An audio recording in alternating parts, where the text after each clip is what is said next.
right now, and let me go ahead and mute people as they come in. All right. Well, welcome once again to another one of the Life Projects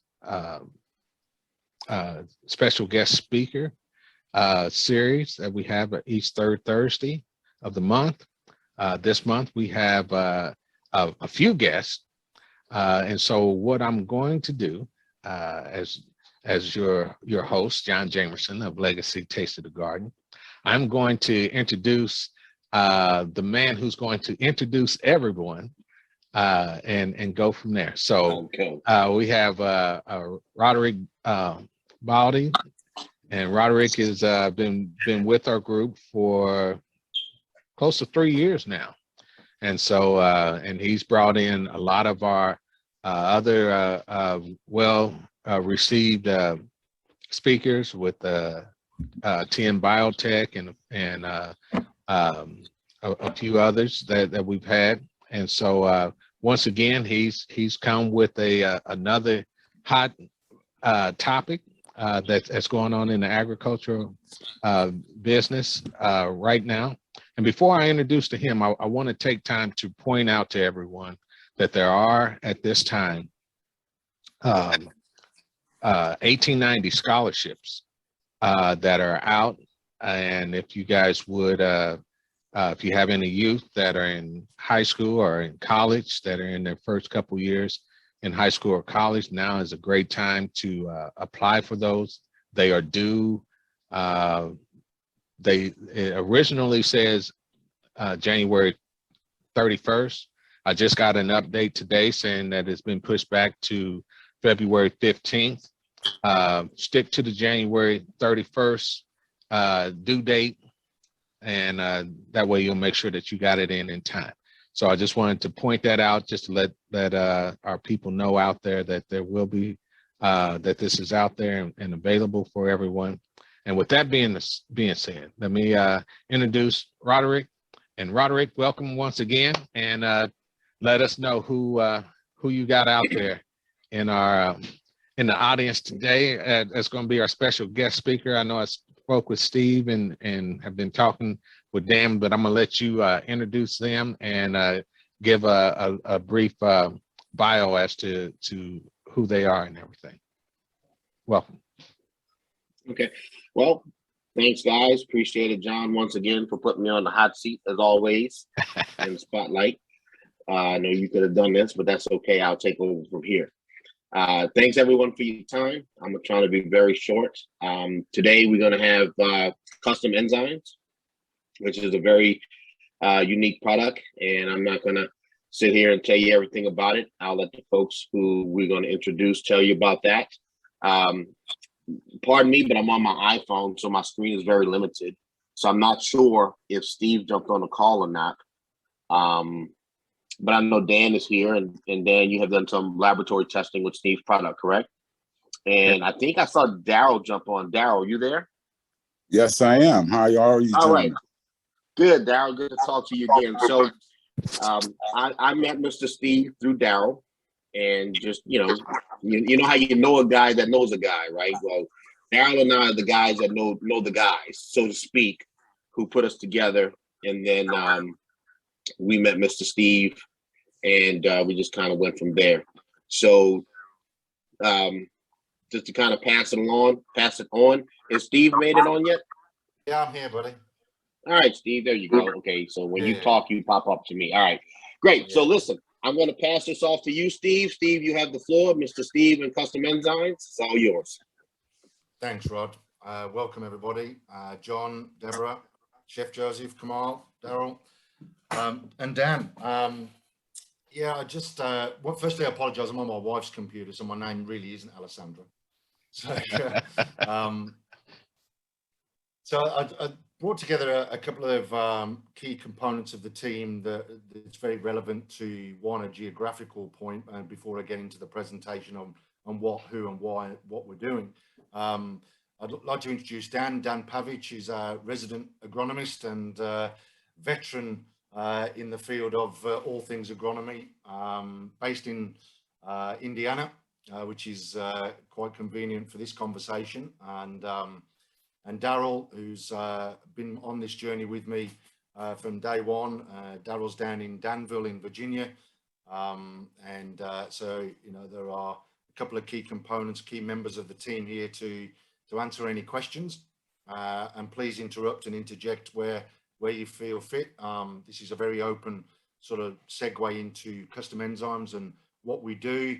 And yeah, I hope you find some interest in terms of what we're trying to achieve, and the benefits of green chemistry for the future of agronomy, and particularly around production of organic food.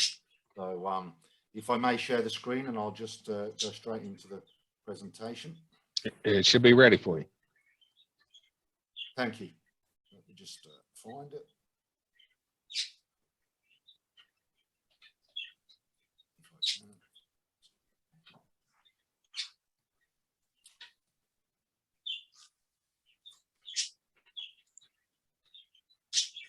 Oh, sorry, got to find this 1 second.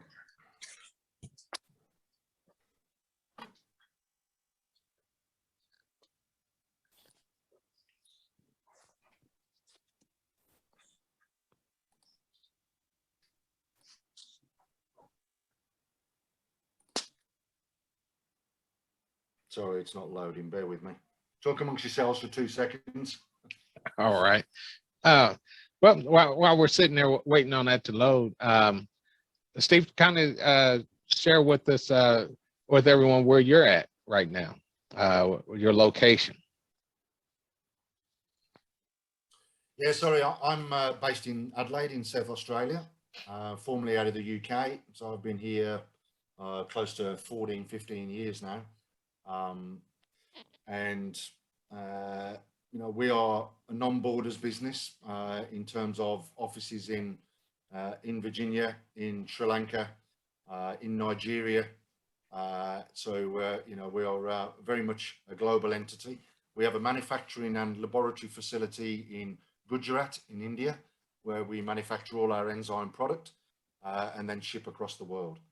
Our main core business is basically anything that comes out of the ground, anything to do with water and remediation of land and water through other means, and talking about hydrocarbons or pollution in a very broad format. So that's where we are. Dan, have you got 2 seconds just to give them a brief overview of where you're at?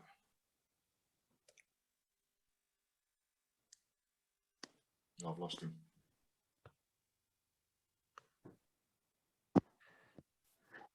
My iPhone isn't cooperating with me. Sorry. Yeah. You know, we do a lot of things as far as testing wise. I work in the only FDA approved greenhouse in the country, which means that we produce prescription grade food. And we do it, obviously we have very strict tolerances on what we can do and what we can't do. So we've got, and of course we do tours. So if, you know, that's probably something that's going to come up as we talk, but yeah, we can talk about that some more. And when Steve's, I'm kind of saving some of this stuff, a lot of the ammunition for after you talk, Steve, because once people have an idea of and get the overview of enzymes, then we'll start talking about why that's important, because I'll be able to really lay that out in practical terms. Thank you, Dan. I'm being vague on purpose, and I'm not trying to be elusive. I'm just trying to, I don't want to tie it all together. Yeah, I think Steve's about ready now. I think he has his presentation up. Are you ready, Steve? Yeah, I'll fire away. All right, thanks, Dan. Okay. Yep. All right, so we always sort of look at it from a perspective of why we're in this, and you know, there's always a clear message for us, is that you know, we look at it from a point of view of our philosophies around the future for our children. and how we leave this planet. And if we can impart a little bit of what we're doing to educate, promote, and support the future of our planet in any way, shape, or form for our legacy and for the future of our children, that's what we want to achieve. So we're in the business of green chemistry, and rather than reading verbatim, I'll just touch on a few points. And we basically go through and look at either a process or a product and look to optimize both. And that really involves a fair few industries, but as I said, mentioned earlier, mainly revolving around agriculture or out of the ground, or primarily as well through water. Once we've understood what a current process or product does, then we look at how we can enhance and optimize that basic product. And we then work with our lab and our technicians in biology to analyze the current state and then look at producing a product to replace a chemical component within that. That is our business. That is what we do for the optimal benefit of replacing that chemical component that produces a higher quality product, greater yields, and ultimately reducing production costs and energy consumption. So in essence, that's us. You know, we're a innovative business in enzymatic formulations, and enzymes are a natural product. We don't use anything that is chemically based in terms of inorganic. Yes, it's classed as a chemical, but in a organic form. So we serve an array of industries right through from agriculture, wastewater, oil businesses, animal feed, through to biofuels. We're innovative. We produce highly effective products and solutions based on customer needs, and our ongoing research and product development means that we are enhancing our offer continually. We are all very driven, very, very driven to produce a high quality product through international standards such as Dark OSHA and FIA and ISO awards, so that we're able to produce on a global scale a quality assurance through our procedures. And the one carrying factor is that all our products are 100% environmentally friendly and biodegradable. So there's no harm to flora and fauna in any way, shape or form. So let's look at an agricultural overview. And what does that mean in terms of the production and the efficiency and the cost basis? So what we're trying to achieve is assisting farmers primarily at smallholder level, because we believe that that's where this piece really lies in terms of overcoming the problems and assisting in quality, reducing risk, increasing yield, and more importantly, I suppose, is a contribution to their local economy and potential opportunities from a trade level, both locally and nationally. We look at obstacles. What are they? In terms of if there is potential to export product, or there might be that is state-based, so that we're able to provide a clean product. On-farm costs, whether that be a direct cost reduction relative to the efficiencies and improved yields. Direct costs, which is the really the impact of eradication on pest and disease, which equates to a very, very large proportion of agricultural issues. And then the current one, which is around fertilizer and the availability of an opportunity, should I say more so, of replacing inorganic fertilizers with an organic alternative. Then there's the risks. So crop loss. So we look at it from a very roadmap perspective in terms of starting with the ground up, leading to a total end product that is free of contamination. And then there's land competition.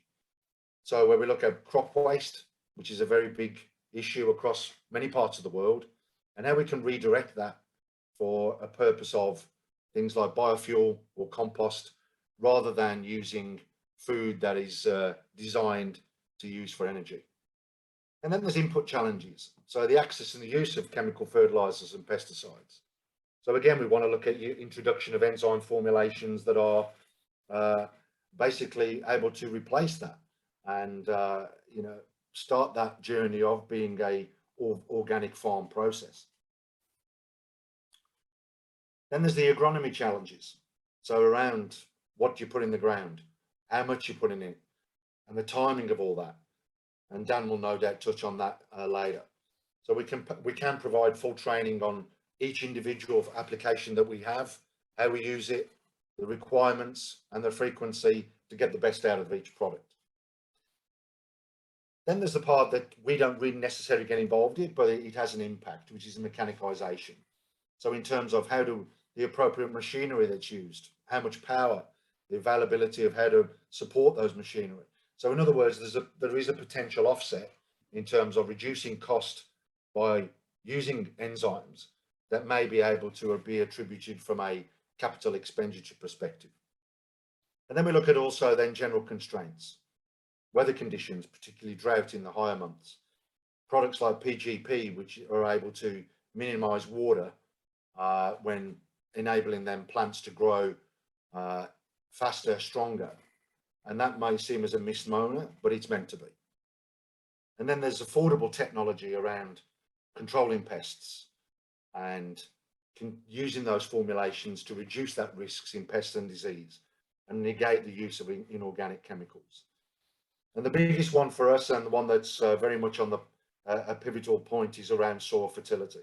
Very much in the news, very much across agricultural speak, in terms of how we reintroduce the decline of microbial activity and the beneficial organisms that are able to promote soil and plant health. And then we're working closely on how to remediate soils through the existence of contamination of the 50 or 70 years of inorganic inputs, and how we can then help remediate and get soils back to some kind of pre-chemical use. So we're developing a clean food business. That's our business model. And we want to impact the way the industry grows food and produces it. So as of 2021, global production of synthetic chemicals was $7.8 trillion. That's 3.5 million tons just in pesticides, or to put it plainly, 140 kilos per hectare. It's a scary statistic and something that we want to try and make a dent into. So solving the problem, the chemical or the pesticide cocktail. So as we learn much more about the effects of these chemicals on nature and particularly the human body, we believe the only real approach is green chemistry in the food system. And pesticides is a booming industry. As you can see, 1960, prevention was around an estimated less than 10 billion with only 100 active ingredients. As we sit at the end of 2021, we're in a 50 billion industry with over 600 ingredients. Scary. But the implications are really dire. So if we don't stop or we continue to ignore the continued use of forever chemicals, then really it's bad for business. And we want to change that. So the opportunity, which is what we believe in, is the power of natural biology, microbes. So biotechnology is gaining in popularity, and the presence of green chemistry across various industries that want to utilize enzymes and microbes by replacing that chemical component. So what this allows us to do is show industry to reduce their environmental impact, achieve those sustainable and regenerative goals, and it signifies a novel approach to replacing those inorganic inputs. In agriculture, we believe that every single element of a product produced can be utilized, thus projecting a true, clean, circular food system. So in essence, we have a multiple means of biology, which is our greenfield opportunity. We're able to remediate those soil contaminants, eliminate soil and root disease, and promote soil and plant health. So the solution, where we are today and how we look at it for the future. So how do we help? So we take an analysis of that current process and procedure and provide technical assistance in looking at ways of introducing enzymes into a process to make you more efficient through a series of testing.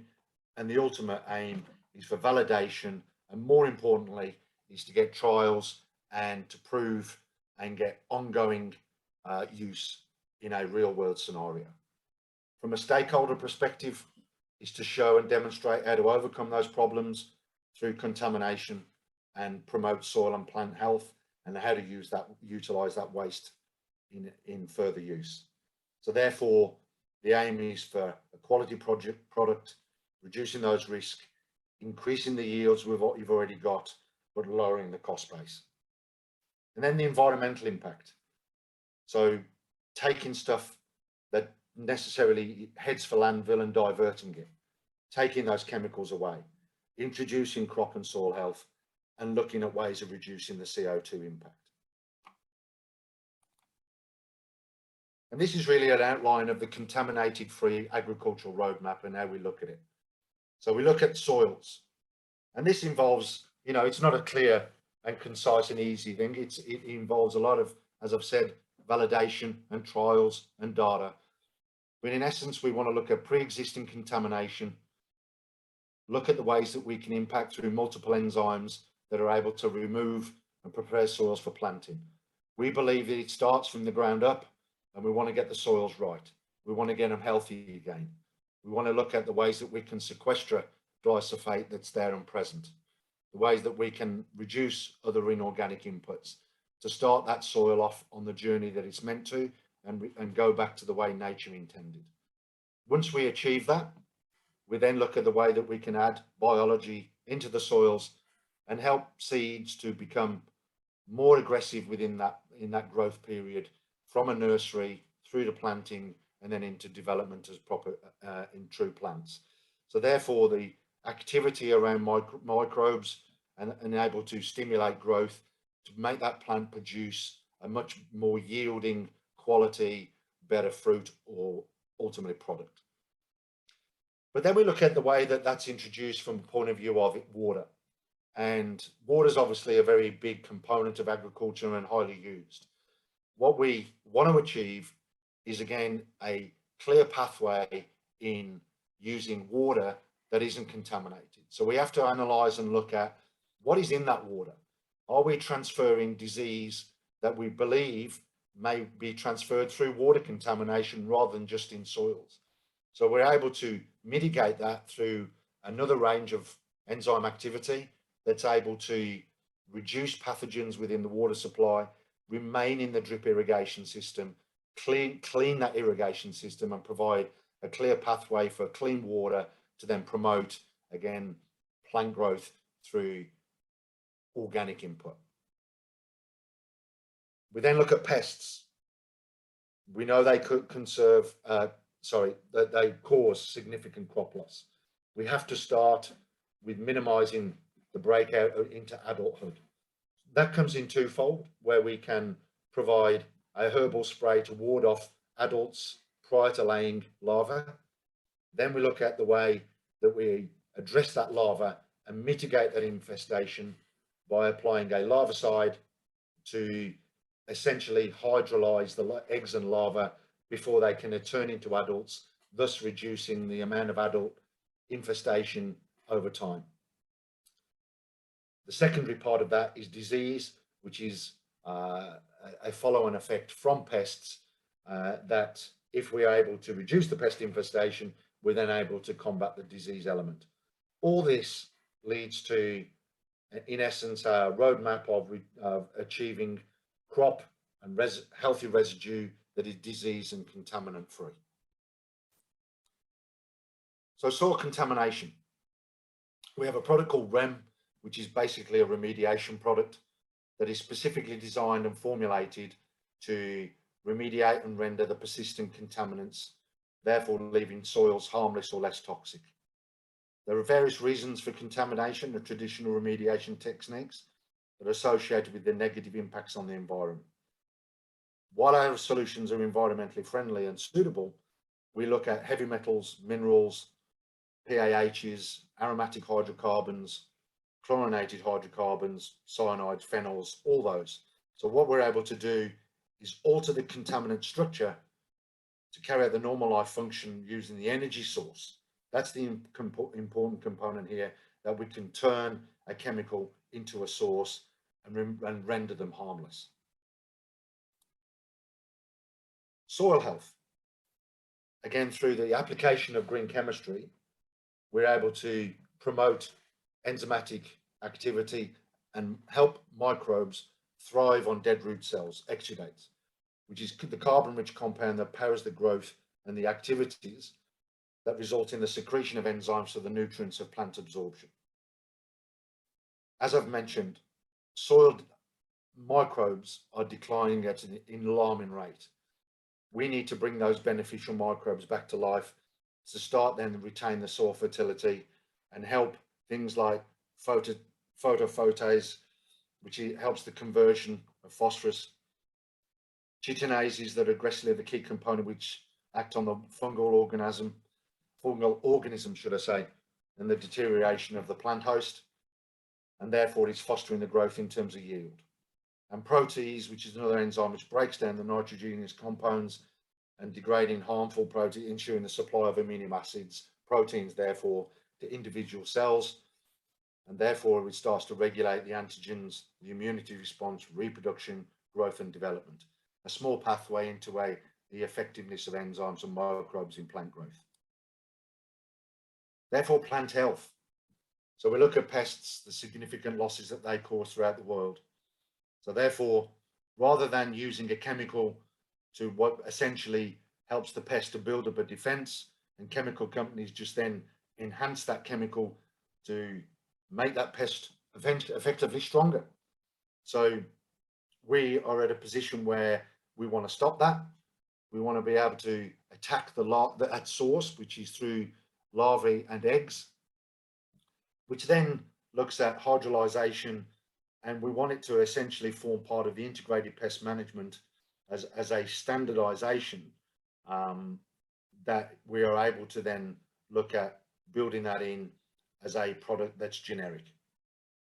So essentially, a combination of enzymes, in layman's terms, makes the enzymes work on the larva to essentially let the secrete its bodily fluid, ultimately immobilize, and then naturally die and wither away into the soils. Here's an example of a test and outcomes that we achieved with a coffee borer beetle in Papua New Guinea in 2019. The coffee borer beetle is one of the most prevalent beetles and hard to find and get to based on its essentially being a borer type product. So what we do is we apply enzymes at a larva stage, and over the effect of a 4-day course, you can see the effect of hydrolyzation of the pupae. So in a life cycle, as I've mentioned, from an egg perspective, we then apply and it hydrolyzes as it gets to the pupa stage, thus reducing the adult population, and the cycles then start to reduce over time. Waste. Waste is a big issue, as we know, both in the processing element and also the consumer stage. So the chart really depicts there the life cycle of food waste. So as we tend to embark on the puzzle that is around a circular food system, we want to look at it from a perspective of how do we utilize it. And there are many various ways of dealing with waste at an anaerobic facility or anaerobic using compost. However, there lies in the issue, in the true format of what is a true waste product. The EPA recently have identified the level of contamination, particularly in organic compounds, as classed as compost. We believe that we need to start looking at ways of treating that compost to remove contamination. We've therefore developed a product that is able to address those contaminants at a very early stage so that we're able to provide a clean pathway for companies to provide organic, true compost back into the land. So what about the leftover crops and stalks? So compost has obviously got many benefits in terms of soil fertility, in terms of modifying the pH, absorbing those pollutants and the SX nutrients, controlling erosion, holding temperature, suppressing, and providing essential nutrients, major and micro. Our agri-seed product is designed to just do that. But one real critical element is in the process of speeding decomposition. We're able to take a ton of natural waste and speed that decomposition down to between 30 to 45 days. There is in one lies a critical component around process and efficiency to ultimately provide yield. So it offers a solution in terms of waste. We can accelerate that food and green waste into organic fertilizer, thus reducing the impact on landfill and turning over into a profit. And there is a clean waste strategy, a circular way of starting with waste, diverting it from landfill and ending up with a high quality end product that can be utilized back on farm or turned into a product to sell into the consumer market. So in summary, regenerating the agricultural process is a major global environmental, social and economic challenge that we recognize as a critical importance of removing chemical inputs, crop loss and reducing waste, and is our top priority.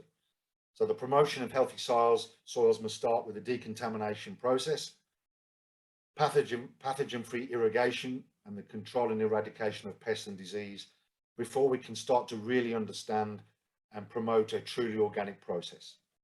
Utilizing waste derived from compost as an alternative to man-made fertilizer is a key component to achieving that status.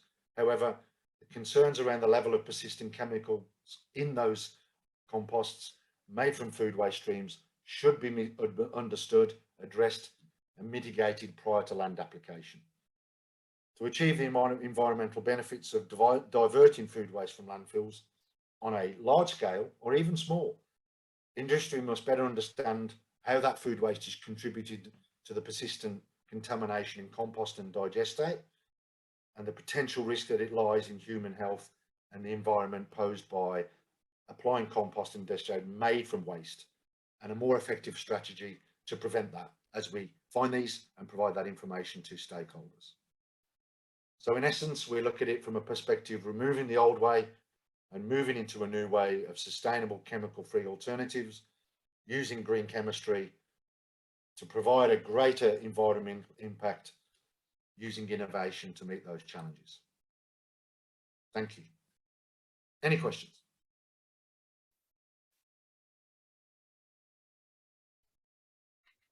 Well, thank you, Steve. That was very enlightening.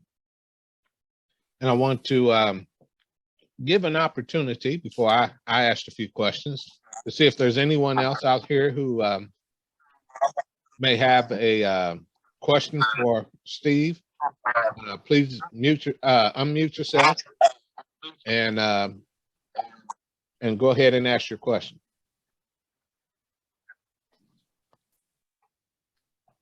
I think it might be a good time to let Dan come in and kind of piggyback on what Steve said to give us a real overall picture of what Steve said and how it relates to what Dan does. Okay. Dan? Yeah, I'm happy to jump in and offer some insight. So let me give you a background on me. I'm a Purdue chemical engineer from many decades ago. Trained and classically trained as a chemical engineer, have done that job. Taught myself agronomy 25 years ago, started teaching regenerative agriculture 21 years ago. That was not popular 21 years ago. I've been chased out of a lot of barns. Farm without nitrogen, okay? It was not a popular message, but guess what? When the whole hemp movement came on board and the cannabis movement came on board, I records in West Virginia, Colorado, and you start pushing people's quality through the roof, and people that care about quality, and you get some attention. This year happens to be a unique year. We're dealing with fertilizer prices that are on, right now at 80% higher, on their way up to 260 to 400% higher, depending on where you're at. Fertilizer's not cheap anymore. Okay. Input costs are going way up. No guarantees that they're going to keep their yields up, at this point. So regenerative ag does carry some weight. After 20 some years of teaching regenerative ag, I can tell you a couple things, and there's about 4 days worth of stuff I could cover, but I'm not going to do that, right? We don't have time. We'll cover just briefly a couple of things. I'll touch on what Steve said that makes it so important. First of all, there is no silver bullet. There's no solution in a bottle. Don't ever let an ag salesman tell you that. There is not. The future of ag is in biology, not in chemistry. That doesn't mean we ignore chemistry, because I'm a chemical engineer. I get it. But biology always supersedes chemistry. When the soils are working properly, biology will always supersede chemistry. Now, that being said, I'll say this: you can't get there from here.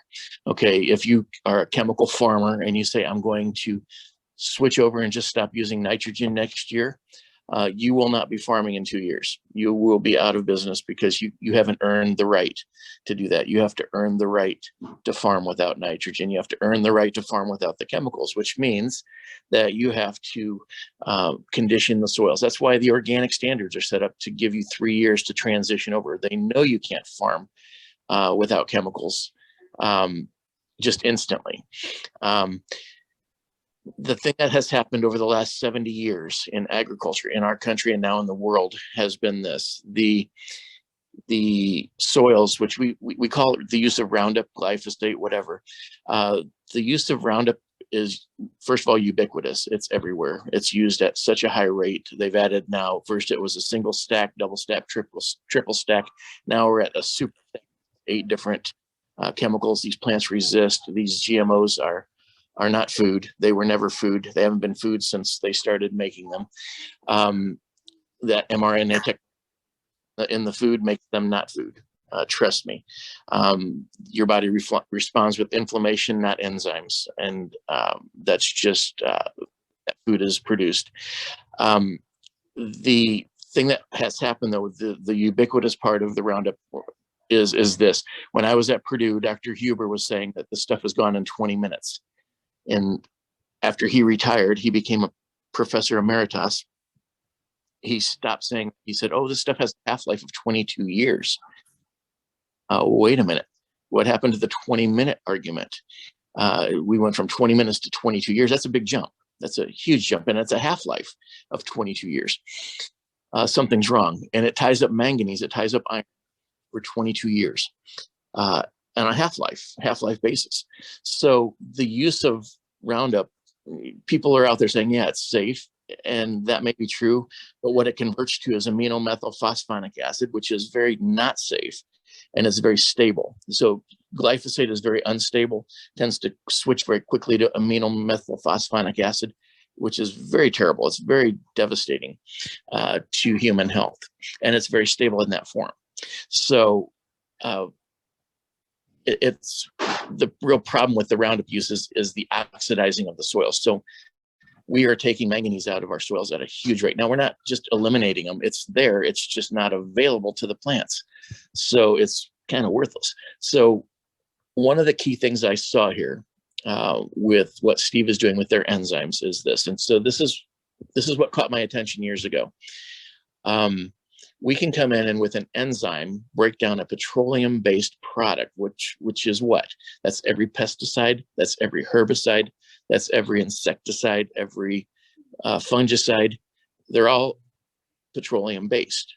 If you can come in with a product and eliminate the petroleum-based products, those things that are tying up your manganese, those things that are tying up your iron, the things that are tying up your cobalt, that are tying up your molybdenum, those things release those minerals back to the plant. So now all of a sudden you have fertility, and it appears like magic. I mean, it seems like, oh, holy cow, we've got all this extra fertility that we didn't have. Well, no, you just recovered what you tied up for the last 70 years. You've just now unoxidized your soils. You've created a situation where now the biology has a chance to actually do what it's supposed to do. You have a chance where it can, remediate, where the biology has a chance to remediate and start functioning at a proper level. Okay, these are the basics. This is the true nature of regenerative agriculture, right? And actually, the true nature is setting more carbon than you put off, right? And so we could talk about compost, and that's a whole nother discussion. That would be another hour-long discussion. We won't go there, but there are ways to simulate compost, and there's ways to do it biologically. Okay, when your soils are working biologically, you're making a ton of compost. For example, I did a test in California. We did strawberries. We did it under plasticulture, which means we had plastic covers with drip lines underneath. And at the end of the season, we pulled the plastic back, and the soil was remarkably different in where the berries were versus the row. And I thought something's wrong. And I thought it was just where the plastic was. Well, let's pull a soil sample and find out. Well, it turns out that there was almost a 1% difference where the berries were in organic matter versus where the row was. Now, if you listen to Purdue or any land-grant university, they will tell you that takes 100 years to produce 1% organic matter. And we did it in one season using strawberries, which are not known for their ability to sequester carbon. A better crop to use to sequester carbon is hemp, or better yet, non-GMO corn. If corn is actually very, very efficient at sequestering carbon out of the atmosphere. I like the non-GMO stuff because guess what? The non-GMO stuff sequesters carbon, but it also converts it to a very specific form. It converts it to polysaccharides, amino sugars. And what is amino sugar? Amino is a nitrogen compound. A sugar is a polysaccharide. So the sugars, the complicated sugars, the polysaccharides, feed very specific bacteria in the soil, which really pushes the soil towards disease-free. The amino part of it is your nitrogen source for the next crop, right? So this is how you get out of the chemical nightmare. This is how you get out of the chemical conundrum that we're in. This is how you pull the 850 parts per million right now that's of CO2 that's in our atmosphere. It's 450 in the summer, it's 850 in the, okay, why is that? Because there's no crops growing, right? So the CO2 levels go up. We don't stop driving our cars in the winter. We just don't have corn. We don't have soybeans. We don't have, it's all dead right now. Okay, they've harvested. So keep that in mind. The true way to reduce carbon emissions is actually to soak them up with our plants. We've got the tools. We're sitting on them. We just choose to put GMO super stacks in, which don't sequester carbon the right way. And they pollute the soils with GMO toxins. They're mRNA technology. And you've heard that word recently. It's just as bad now as it was then. Don't be fooled. We've got, we're not the variety that we plant anymore, right? We don't use, there's only a few farmers using non-GMO anything. There's very few people planting buckwheat or rye or anything else like that we've kind of drifted away from that. So the cure is actually sitting in the farmers' fields. It's a matter of training the farmers to do things regeneratively. So that's what I saw with Steve. That's what we've been teaching. We could go on for days. I mean, I've kind of covered 80,000 feet here. We could deep dive any one of these subjects to molecular level. We don't want to. Okay, nobody wants to. It's a great bedtime story at that point. So let's, if there's other questions, that's how I saw the enzymes working. It speeds up that timeline from a 3 to 5 year out to, I can do this in one season now. I can do this in 2 seasons max. Okay, I can take my cannabis farmers in Michigan and I can flip their fields, which were crap soils to start with. I could flip those around in literally a single season. Okay, and now all of a sudden they're productive. They're productive that year, but they're really productive year 2. Okay, I can take your berry crop, and I can make it productive the first year, but I can make it really productive years 2 through 7 on an increasing basis. Okay, that's the nature of organic, that's the nature of regenerative agriculture, and that's where we've tried to get to, and the enzymes are really a key to this. Okay, enzymes, the future of ag is biology, the future of ag is enzymes, straight up. That's all I got. All right. Well, that's great. And if you guys don't mind, I'm gonna try my attempt at layman's terms on the information that was just provided, to hopefully make sure that I have an understanding, and hopefully be able to also help anyone else who is in the group have a more understanding. I'm gonna give my little summary, and then you guys can help out to clear up any misunderstanding that I may have. The main purpose for the Daryl, you have something to say? Go ahead. No, go ahead. Okay. You're good. So the main importance of the green technology, from my understanding, is that our soil has been so corrupted and contaminated by the chemicals and the things that are in the soil that we put in from the past, that it is become a term that most agronomists and farmers and stuff know as a no term, which means it has become dirt. It's become something that is non-productive, and all soils will grow stuff. Even dirt will grow stuff if properly treated. And so the importance of what's going on now is we have to be able to produce that in our community in order to help us to be able to boost our immune systems, to help clear up the climate issues that we have out here. We need to begin to do things, and as I said, not take this silver bullet or magical pill and believe that that is going to be the cure. The cure is going to be to go back to the way things were initially created. And from my understanding, this is how they're going to, they're looking at doing it, by creating that loam, that topsoil, that compost that is most beneficial for growing and to help things to grow in a better manner, giving us healthy soil. And from what we understand, that when you have healthy soil, you have less need for herbicides, things that will kill weeds and stuff like that, because your soil is healthy, and it won't have all the unnecessary things in it. When your soil's healthy, you don't have it reduces the need for pesticides, because it reduces the unnecessary pests that are in there, and it helps with your vermiculture, with your worms and things of that nature that will come back and help put in that to break down the things that are the compost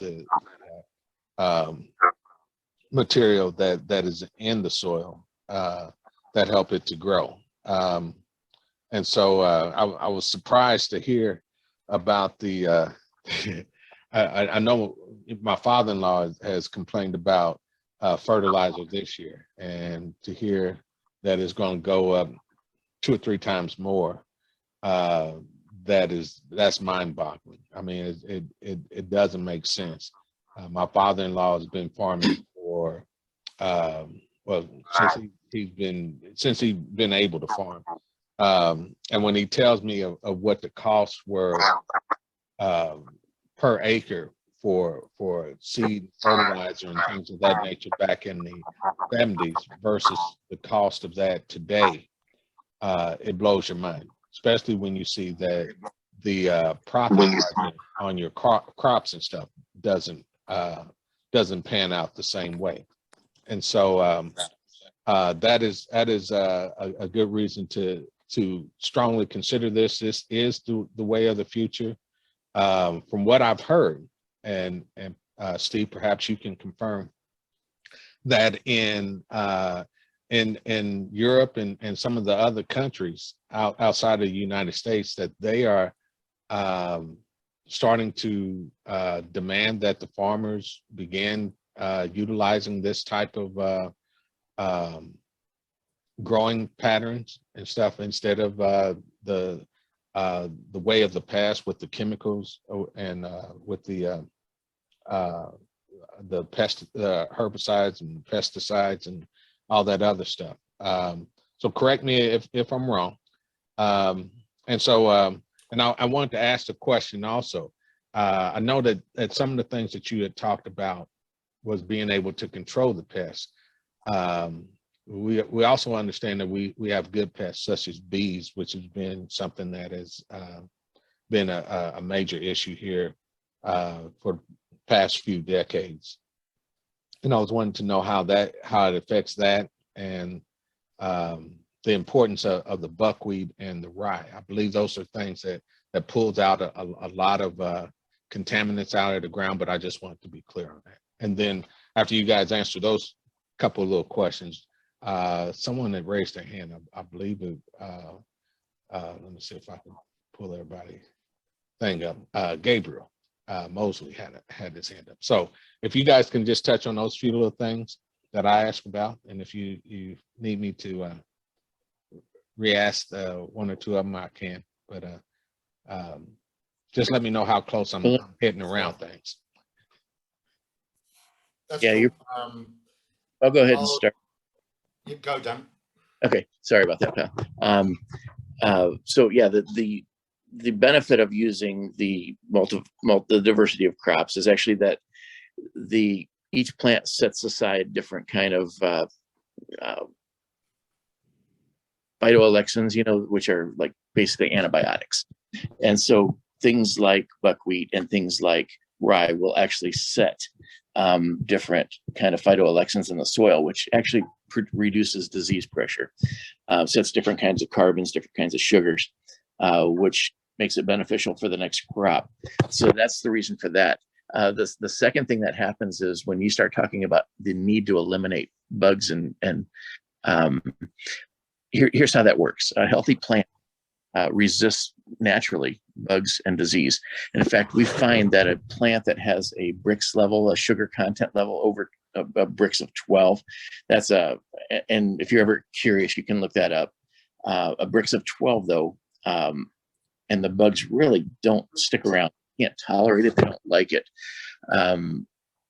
The other part of this is, and I do this all the time in our greenhouse, we will force that plant to make complete proteins in a 24-hour period. Things like aphids, thrips, spider mites will actually detonate. They cannot tolerate complete proteins. So if you can force that plant to make complete proteins every 24 hours, the bugs actually cannot tolerate it. They don't eat proteins. They eat simple sugars, and they're drunk simple sugars. So your garden pests, if you're having problems with one plant or another plant in your garden, typically it's the plant calling for the bugs, to show up. And that just means the plant's not producing complete proteins. It's making simple sugars. It has free nitrates or free ammonium in the sap of the blood. The sap of the plant, which is the blood of the plant, has free ammonium, free nitrates in the sap. And the bugs are drawn to that. It's like a neon sign. It's like bringing pizza to a teenage party and saying, hey, pizza, they show up to eat, right? They do what they're going to do. If you change that, if you change the profile of the plant and you force it to make complete proteins, and how do you do that? Magnesium, manganese.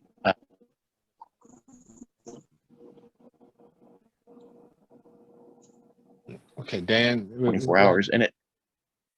I was just saying we were having a little bit of problem with your sound. It was going in and out. switch seats. Sometimes I have a better Wi-Fi connection Okay. in another chair. So yeah, so there's if we can force that plant to make complete proteins every 24 hours, we will have a remarkable bug kill. And it only affects the bugs that are eating the plant. So the beneficials who don't eat your plants, they're there to eat other bugs, or they're there to pollinate. If they don't take a bite out of the plant, they're unaffected. Right. Okay, so that's the beauty. So things like chitinase, we talked about chitinase as a enzyme that reduces chitin. Well, it just so happens that most of the sucking bugs, like aphids, have their mouths are made out of chitin. Well, if they take a bite out of a plant that is rich in chitinase, it dissolves their mouth, and they can only take one bite because they have no mouth left after that, and they kind of starve to death if they can't eat. So it's pretty simple. The bugs that are there to eat the aphids, they're unaffected. The ones that are there to land on the plant, unaffected. It's only the ones that are there to eat the plant. The plants become the tool by which you kill. So it's kind of a cool idea. It's just plant health. It's regenerative agriculture at its finest. Now, it's a bit unicornish because, when you start talking about doing this at scale, say, hey, I want to do this on 1,000 acres. The problem you run into is that every field's a little bit different, right? So it's very prescriptive. I often say that the best thing for the farmer's plants is the farmer's shadow, right? You got to get out there and you got to walk more than 10 rows into your field. You can't plant a crop and walk away, go on vacation for the summer, and come back at the end of the year to harvest and expect to find anything. It's really pretty simple. So it's that's true in gardening. That's true in farming. Okay, it's just it's the simple economics. You got to be out there in your field. You got to look with your eyes. You got to observe. Right. And if you see problems, you're correct. So, Steve, I sorry I took up your show, buddy. Go ahead. No, not at all, mate. I think you covered it very, spot on. I think a couple of points I have. One, John, in terms of yes, in Europe, they are redefining the word organic. They are looking at it from a point of view of at a very micro level in terms of what does that actually mean in inverted commas. So, to find that if any of your inputs aren't, then, and that comes down to soil as well, so the representation, exactly what Dan says, in effect, is that the presence of contamination and you're trying to be organic, well, the two don't mix. So there is very much a shift in certain areas of the world to definitely address what that actually means. I think there has been a lot of greenwashing over the years. So, we're getting to the stage where, there's an opportunity to look at it across the whole timeline or the whole process. And I think going to your B question, Dan really answered that. We are targeting, and I think this is one aspect of where enzymatic or biotechnology comes into a fold, is that an enzyme effectively is like a lock and key. It's only designed to work on a particular substrate. It won't go looking for anything else. So in essence, it's going to do one job, and it's going to continue doing that job until it can't do any more. And then it naturally just disperses into the environment. So it will have no effect on anything that is beneficial. We are designing product to target specific substrates, and that is essentially what the enzyme will do. I just want to share something very quickly with the group that you might find just out of that. I'm not just talking about hearsay. I want to just share with you this photograph. If I can find it, which is a trial we did in Africa, in Ghana, on the moringa plant. And you'll see from the photo that that is the effect of an enzyme on the growth of a moringa plant within inside 60 days. So at the front, where the gentleman's standing, right before him, is standard control using chemical-based fertilizer. The grid behind is the benefit of using enzymes combined with organic fertilizer to produce that kind of growth. So that is a real-world test in the back end of 2021, just to give an example of the power of biology.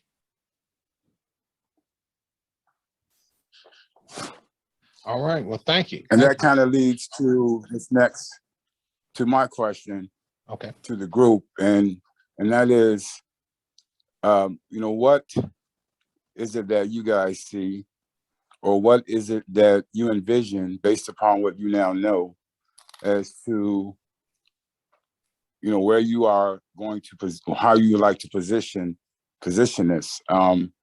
Because for us, that is a question that has a lot of different answers, because it's so vast as to what these enzymes can do.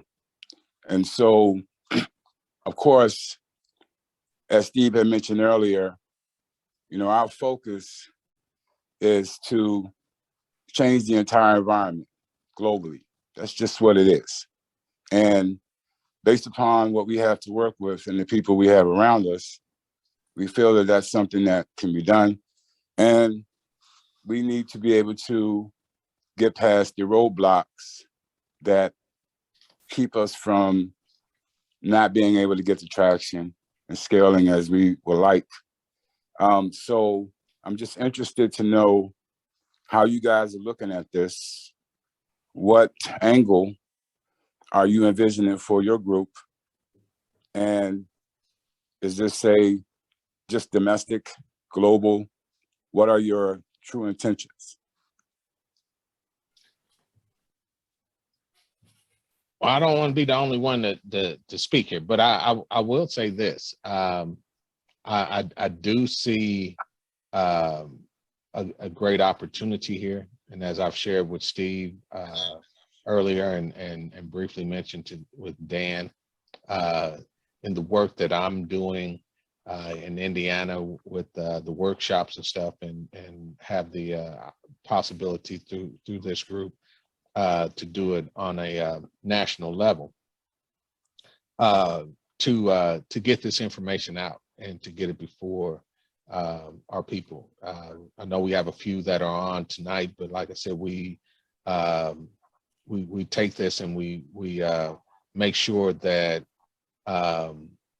it is recorded and we put it out there to our group to be able to review afterwards also. So our hope is that this information helps them out. I see opportunities that I see where we would love to be able to see how we could help you guys scale this. What is it that the question I would ask is, what is it that we can do as a group here to perhaps be able to take this and take it to a larger scale? What are the opportunities that are available here? Because we have those who are here who are looking at possibilities of being able to do such things as helping it to scale, be it sales, be it processing or manufacturing, and whatever it is that we might be able to fall into. And I know that there are others that will likely look at utilizing this on their crops. But we just need to see where you guys are. But before I jump too deep, I do want to give Gabriel Mosley an opportunity to ask his question, and then we'll allow others to respond to your question, Daryl. Gabriel? First, I want to thank these men for coming on. It's been a while since I haven't been able to get on a meeting. But my question, well, you answered one of my questions, but I kind of want to know, what is the process that you all go through to determine what enzymes that are needed for the soil? And also, I wanted to know how long does the process in putting the enzymes in the soil? Thank you. Thanks, Gabriel. First point is really starts with analysing what you've currently got in the soil. So it's always important to start with to know what you're dealing with. So once we can understand soil composition, we can then start to adapt the right type of formulation that will be to start that beneficial process. So in essence, it's all about the data, and then it's all about optimization. So from a point of view of scaling up at let's say, typically 1 hectare, we would suggest and look at it from a point of view of starting off with a kilo every 2 weeks for the first month, and then you're down to a kilo a month, depending on how the soil's reacting and how you can optimize it. The whole idea is to get down to use as little as possible in the shortest amount of time. So, and as I mentioned to John earlier on in a different conversation, is that, you know, this is not a Me Too product. This is not a financial beneficial outcome for us as a business. This is very much a journey around what we're trying to achieve here, and that is a lot of it's wrapped around an educational piece. So, you know, we, as Dan mentioned as well, you know, it's not a silver bullet. It's not an overnight thing. We have to gradually replace. We have to gradually introduce. But the idea is that you can see the results and how to optimize that over a period of time. And, you know, we'll be able to share different levels of data as we go. And we're just doing a trial at the moment in Sri Lanka that started a couple of days ago. So we'll be able to share how they did that. And that starts at a nursery level right through to full production. And again, you know, it's applying a certain amount over a certain amount of hectarage over a certain amount of time. And that's all the way we do it. You know, we work alongside and with each individual stakeholder because every field is different. But in essence, the idea is to reduce cost, improve efficiency, and get a better yield. All right. Does that help? Yes, it did. And I will be looking forward for some more information from you all. I'm kind of interested in that.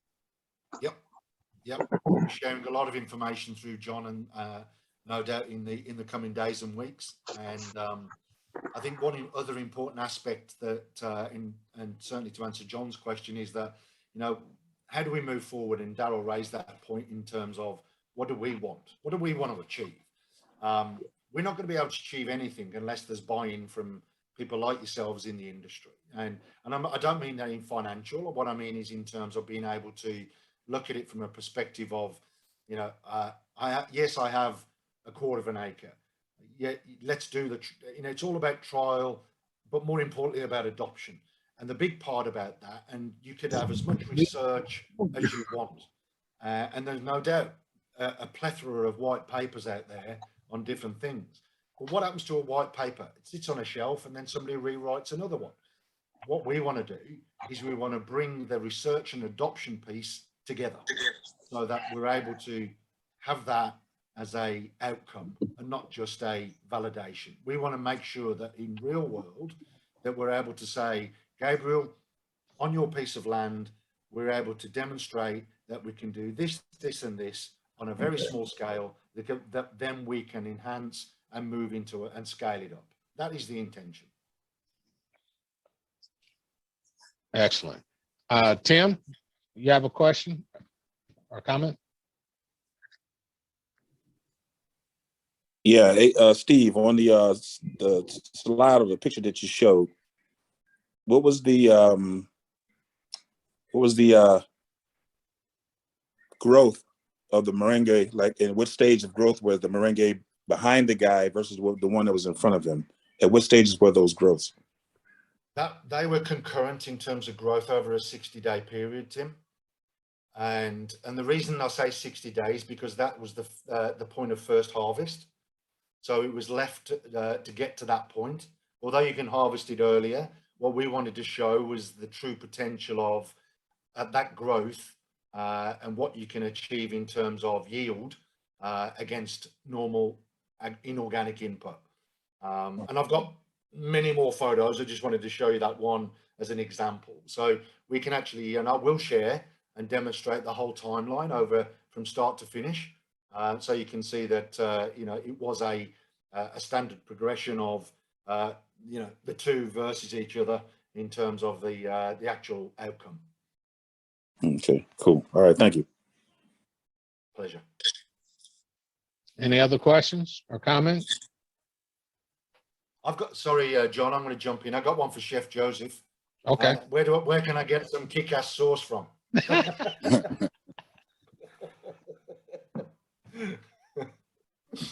Darrell, where you at?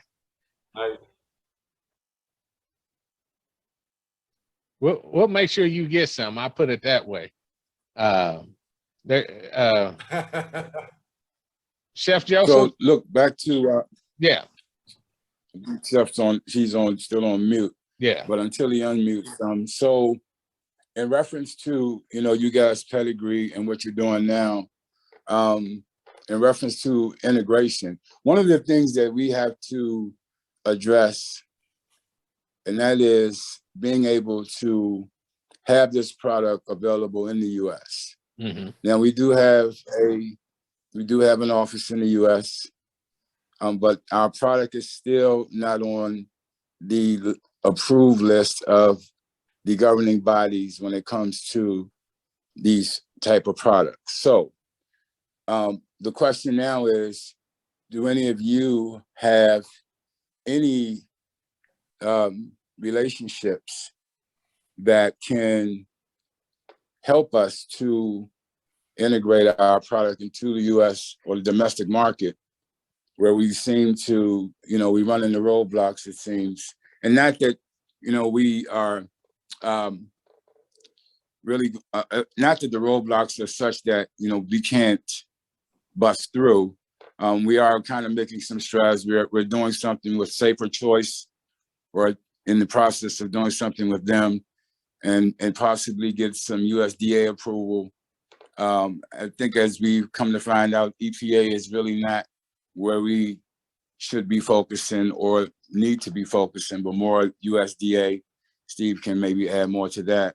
But what's important is, getting past that red tape so that we can, have the product in the US, getting around to the farmers. That's how I see this, is starting with the farmers, those farmers that are struggling. And there are many. One of my friends, he actually worked on one of the cases with the farmers. So I know that is still a very, very tough issue for these struggling farmers. So, just from the many, many places that we can go with these enzymes, at least for me here in the US, it would be to focus on education, as well as being able to get product to the farmers so they can start regenerating some life into their farms. Again, that's a Darrell thing. But more importantly, being able to get into the US market is where we really need some assistance. Well, part of our group is working with some of the 1890 universities. Part of our what we do, also work with the USDA, and even with the workshops that I'm doing now, that is with NRCS, with Natural Resource and Conservation Services, that deal with soil, that deals with the water, and things of that nature.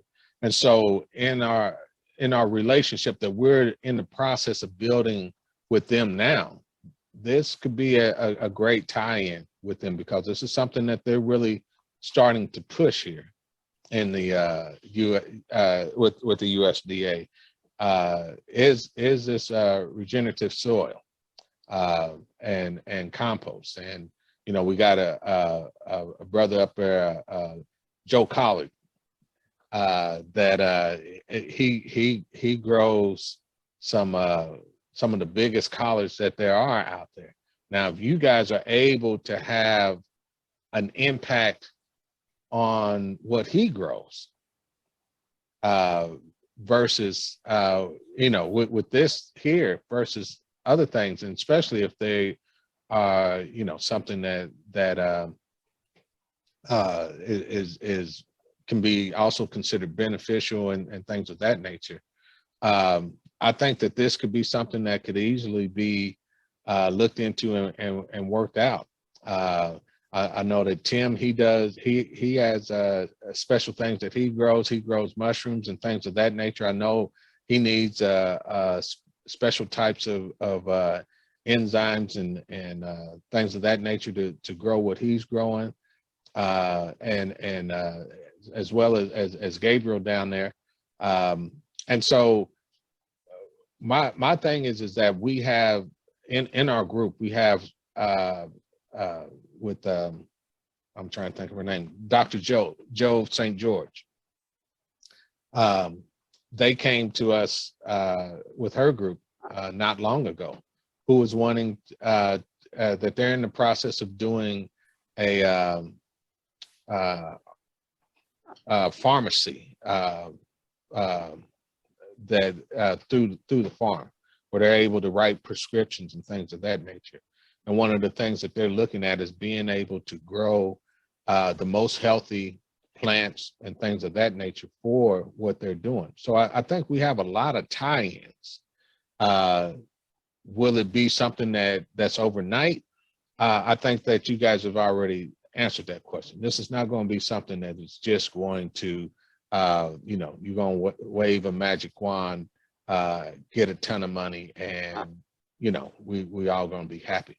But this has to be a well thought out process and everything to if you want to grow. With our group here, when we began, the first thing that we asked was for each other to plan out 300 years, because we understood that gets beyond us.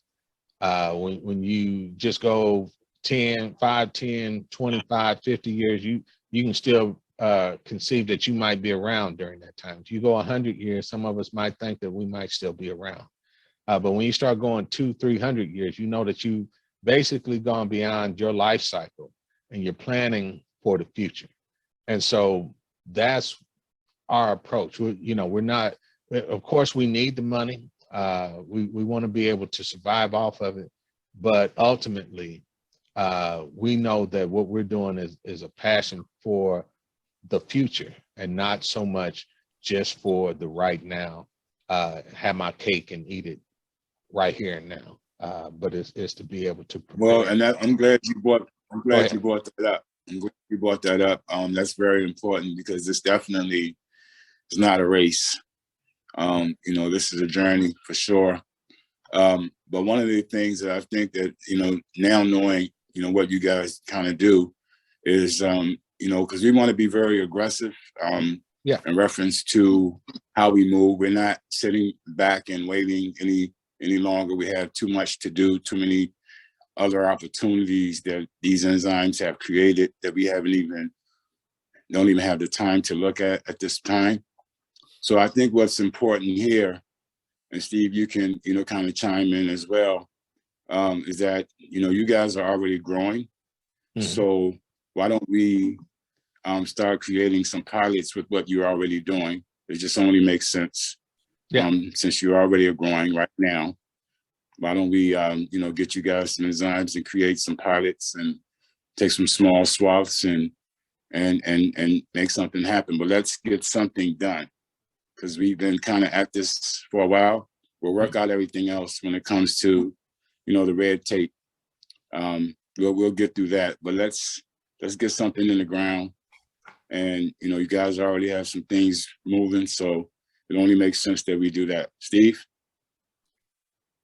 Yeah, I think that's probably where I would finish off in that context, is that goes back to the point around that trial phase, so we're happy, more than happy, and want to be, is probably more to the point, in working John, with your group, and anybody that wants to put their hand up and give us the opportunity to work alongside and get some trials going and get some product in the ground, so we can, as I said, provide that validation. And it doesn't matter what product. Like I said right at the outset, let's get to the soils and let's get it active and let's get it going. And wouldn't it be great to be able to, you know, have a before and after in terms of what we're able to achieve and present that to the likes of the USDA. You know, and just very briefly touch on Daryl's point around the bureaucratic level. The EPA don't recognise and don't want to, so we moved away from you know, pursuing that route, whereas the USDA clearly is all over this from a point of view of future regenerative process. So, you know, we have to hang our hat there, and you know, I think the real world scenarios only cements our business case to the likes of the governing bodies. And we've got, look, enzymes aren't, you know, not new. They've been around for a long time, but in agriculture they are. And I think this is some of the resistance, let's say, to, you know, approvals in certain countries. Whereas if you buy a detergent for your laundry powder or, you know, produce ethanol or whatever else, then, you know, enzymes are used a lot, and particularly in the pharmaceutical industry. So it's nothing novel, nothing new. It's just, you know, getting them through the agricultural process is one where we have to probably just to, you know, prove, and we can, you know, we have all the science, so we can answer all the questions at a very scientific level, and happy to share that with any facility that needs it. So we just need to get it going. Well, I got three of my main growers here, Joe Collard, Gabriel, Tim. You know, there's an opportunity and an offer here. Don't let the call in and then you guys ask me a bunch of questions. You got the horse right here, so get it straight from the horse's mouth. That's right. Joe, Tim, Gabriel, if you know, if we want to look at how we could do that, understand your business, as I said in the presentation, for those that were around, is that, you know, it's an understanding of current process, current efficiencies and procedures, and how we can integrate and replace a chemical input over a period of time, and look at the outcomes, you know, and help and achieve what we're all trying to get, which is a much healthier, productive plant or product at the end of it. So we're all ears, absolutely. And one thing too, gentlemen and ladies, is, you know, let's not also forget, you know, what we can do with the water as well, because you know, a lot of these agricultural spots are having issues with the water that's feeding the agriculture. So we're able to you know, satisfy that requirement as well. So, you know, and that's definitely going to come up. It's just almost impossible for one not to work with the other. So just, you know, keep that in mind, especially when it comes to wastewater treatment facilities.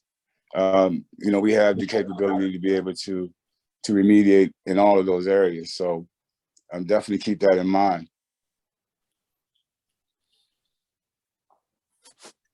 Do you have a product content sheet, like the contents of the product? Yeah. We'll give you the breakdown on an MSDS.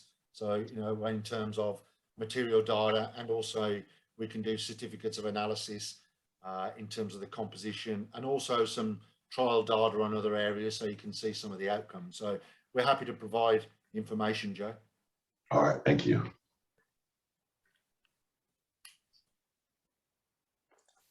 So in going forward, John, I would suggest that, you know, you and your group determine what, you know, the areas that they want to focus on.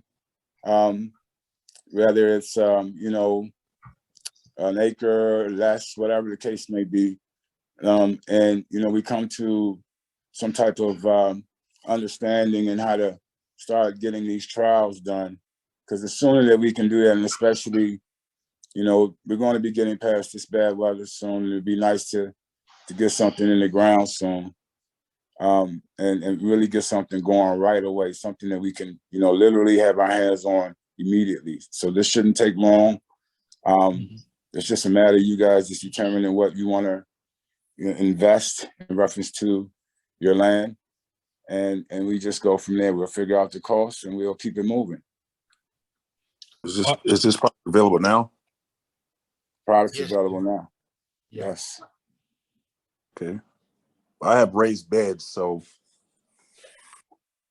my cost will be minimum, I'm hoping. The cost is going to be minimum regardless. This stuff is not expensive. So that's one thing when Steve spoke earlier about the, this is, you know, this is not a, don't expect to, you know, live a life of luxury. This is a humanitarian effort that, you know, you're all now part of, because that's ultimately what we're hoping to achieve, is to totally regenerate the earth. And we figure, like, you know, if it's not us, then who is it going to be? We don't see anybody. There have been environmental groups for eons, and no one has done nothing. Zero, nada. So to have this responsibility on us, it is what it is. And since we do have this responsibility endowed upon us, I look at it as something divine. So this is what we must do, and hopefully you guys can come along with us, because it's going to require a lot of people to get this done, and a lot of cooperation, a lot of governments. You know, we're hoping we can change policy, because the earth can no longer take what we've done to it. That's just the facts. That's true. So since we have the product to cure what ails the earth, then it's just up to us. And this is a lifelong journey. Yeah. Point I'll make. Sorry, John. Just sorry to interject. Please don't think that this technology is expensive.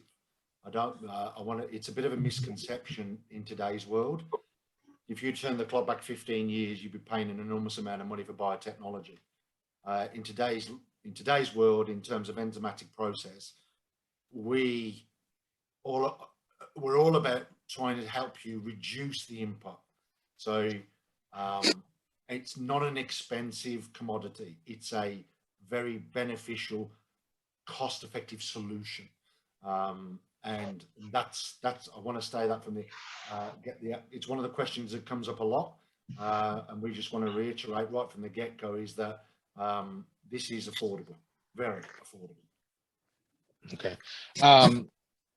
Question I have with the groups that we're dealing with here in Indiana. You know, and we'll present this to the group here as well. But we have an opportunity, perhaps with them, that you will have access to probably hundreds of farmers that may be interested in this. Well, what we could also do, John, not to cut you off, what we could do, John, is and Steve and I have considered this with some other people as well. You know, we can, where it could be, you could be a distributor. So you basically, your group would just, you know, because your access to the groups, it just makes sense that they would just go to you to get the product. Okay. Okay. Well, so it could be that type of an arrangement. Yeah. Well, and that's good. Also, be more than happy to do that and offer that to the group. But as far as the trials and things of that nature, management will be important, you know. Yeah. Yeah. But management will be important. Yeah. So yeah. With that kind of access you guys have. Yeah. I just want to be able to make sure that the information that you guys need to gather, and that's what I was going to ask, is that something that we can work with Dan on, since he's here locally? Absolutely. Absolutely. Okay. Absolutely. I try to be up and front. I wanted to bring that up. Yeah. But I actually was going to bring that up, that, you have Dan on the ground right in your state. I mean, how convenient could that be? Right. Who knew? Yeah. That's perfect.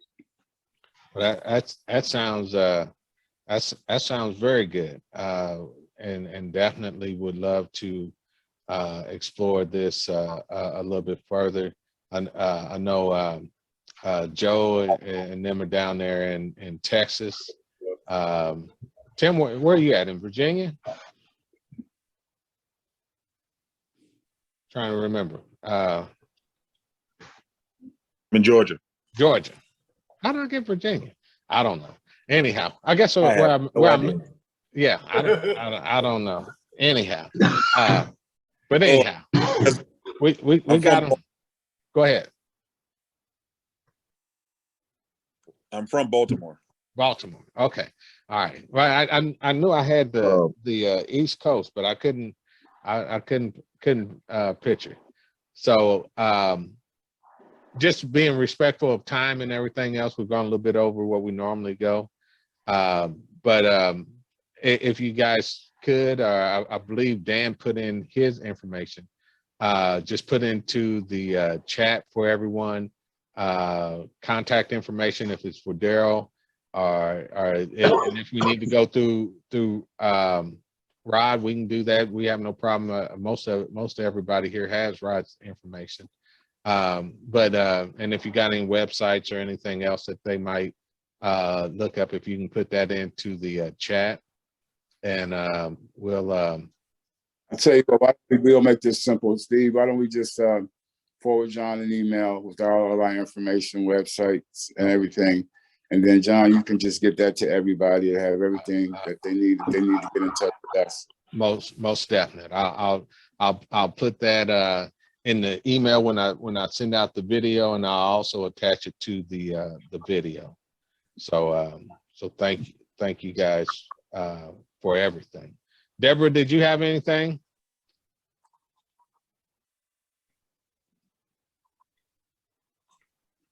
She may be busy at this time also. All right. No, nothing. Okay. You're good? I'm good. All right. Well, thank you. I guess the only one else we haven't heard from is Miss Denise. Miss Denise, you got any questions?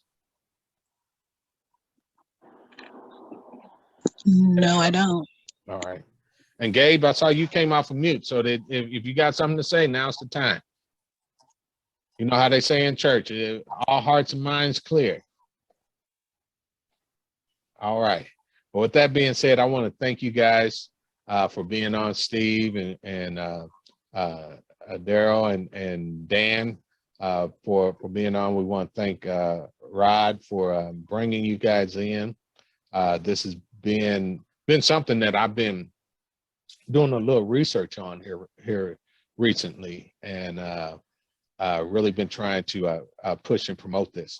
So to have you guys to come in with this information has been a blessing for me. It's given me a lot better insight into knowing a lot more deeper. I understood that as I in my studies that when you get to this point that it works with the pest and everything else. I didn't understand until Dan broke it down for me, how it actually got rid of the pest and things of that nature. And so, when you think about it in that nature, that, the Creator created things in a perfect balance to where you Perfect. It's perfect. It's that you don't have to, we trying to do our own thing. So with that being said, I'm gonna give Tim his last opportunity to say something. Looked like he had something to say. And with that, we'll say good night to everybody. Go ahead, Tim. No, I'm just saying, I'm looking forward to it. So All right. Let's go. All right. Well, thank you guys. For everybody. All right. Good night. Yeah, I want to extend my best wishes and thank you all for listening. And I can't wait to talk again. And you have a pleasant weekend ahead. And let's hope we get a good outcome in the Super Bowl. That's all I'll say. All right. All right. Thank you all. All right. Good night. Good night. Good night. Good night.